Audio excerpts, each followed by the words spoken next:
Charlie, you said that you and Cody aren't the natural born salesmen, but and that Brian is, but you all believe in the product and you believe in the model and you know what the results will yield.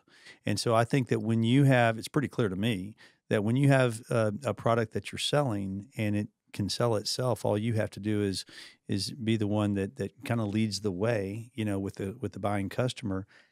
It doesn't make it easy, but it does make it easier, right, to accomplish your goal, which ultimately is to, be in the black and not in the red. But Brian, for you, when they say that you're the natural salesman, help me understand that. I mean, you sold me when I first met you, but you didn't even have to open your mouth and go, boy, I like that guy.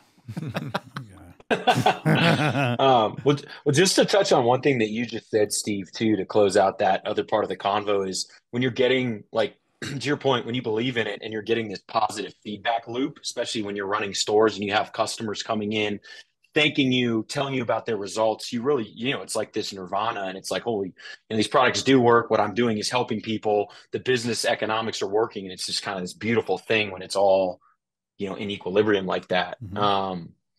To answer your question on the natural sales thing, I mean, I would argue Charlie's a natural salesman, but maybe I didn't see him. Early If I on. saw him post having polished that off. I think what Cody's referring to maybe, or the him, is kind of my power of persuasion that I have. Only It for seems good, to be a, Yeah, only for yeah, goodness. yeah. I honestly don't know where it comes from. I couldn't tell you, but I think I know of its existence. And so, it's not something where I'm like trying to convince people to do things all the time, but like there's certain points in time where, if I feel like believe in something and it should happen, I'm good at looking at all the pieces on the board and Mm-hmm. figuring out which ones need to move where Mm-hmm. to create that thing from happening. And it doesn't have to be by me just kind of pushing really hard. It could be by me not pushing at all, as long as the pieces on the board are arranged appropriately. So, Well, and my dad's pretty charismatic. So, I mean, I there you think go. some of it's just, it certainly comes from probably my dad's side. And he was a salesman. I mean, he was a failed entrepreneur until he wasn't, Yep. until kind of he was in his like late 30s. He had me late. He had a whole other family prior. So I think a lot of, the charisma piece comes there, and then it's how do you use it? How do you develop it? What do you do with your kind of gift, and how do you refine it? And Mm-hmm. I happen to get into a business where refining my charisma and sales and all these things, it was happening, at scale over and over and over every day for so many years.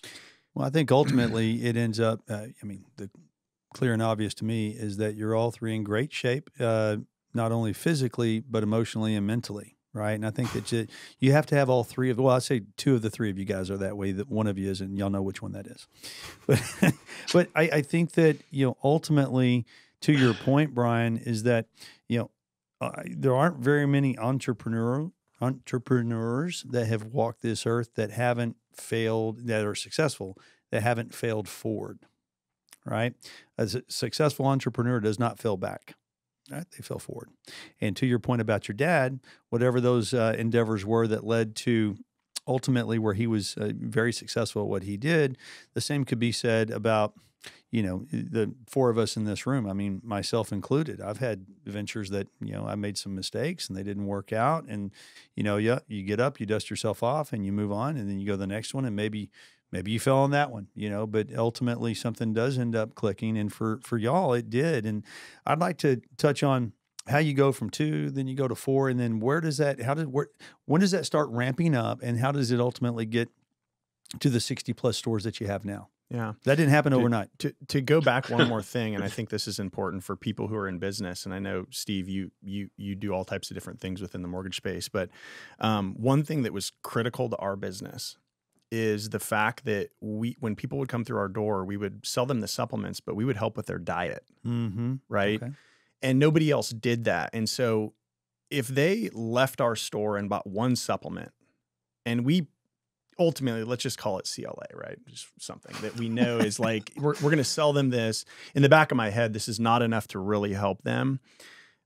But if I give them the information to really help with their diet and give them 5 or 6 tips, it doesn't matter what supplement that person walks out with. When they come back through the door, we all know that diet is just so critical, right? So everybody that owns a business, find complementary things that you can offer within your business that really doesn't have anything to do with your business that's going to help your staying power. Yeah. Right.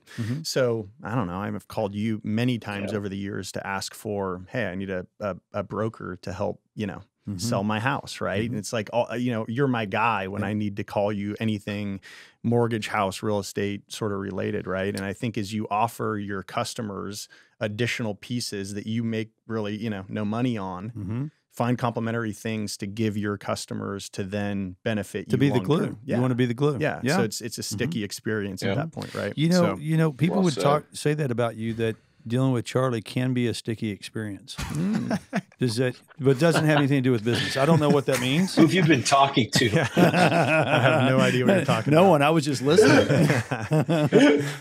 So I just wanted to touch on that Yes. before we jump into how we kind of expanded. And I would say, Brian and I mean, we all kind of made mistakes, right? Like the stores that I opened with Brian initially were not very successful.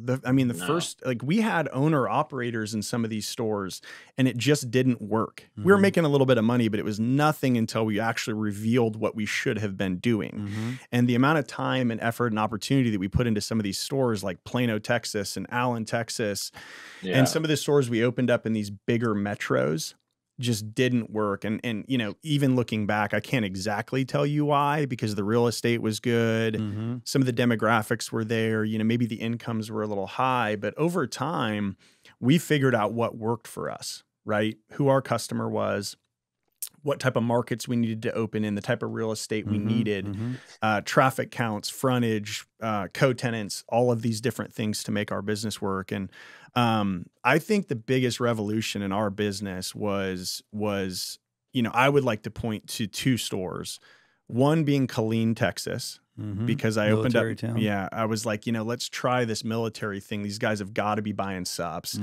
And we used to go inside of our competitors and we were, again, the salesman in us, we'd figure out within a minute, exactly how many customers they were seeing, and, how much they were doing in sales. They would just spill the beans and then we're like, this is where we need to be. But real quick. Yeah. Which competitors were those? I mean, I'm thinking of GNC. All of them. Yeah. Anybody would, it's like within a minute or two, like we would go in, we'd have GNC all their Vitamin numbers. Shop. They'd be pulling out their sales books, It's like, we got to the point where we were making business cards as if we were working for Gold's Gym, because like everybody wanted Gold's Gym to come to their market, and so we would say we're with Gold's Gym, and like the numbers would just start spewing. Yeah, territory manager. Is that what you? Man. But to go back, like when I opened up that store in Killeen, Texas, I mean, it was like the aha moment, I think, for us, which is like, we don't need to be where there's $100,000 household incomes. Like we need to be where there's blue collar, high blue collar, disposable income with people who want to get jacked, right? And our customer is a little bit more aesthetically based, more weight loss, weight gain than it is kind of the GNC, 60-year-old buying vitamins, right?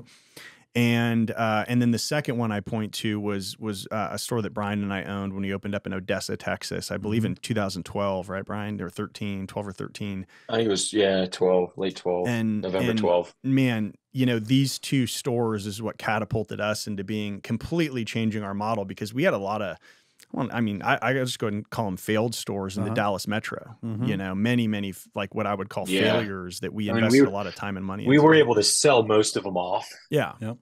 Yeah, shocker. And that was Brian who sold those, by the way. No, it absolutely was, because everybody saw our success and wanted to be a part of what we were doing, and so it was easy to say, "Hey, like take these," which was the lower performers. That's how Cody got his store. Yeah. But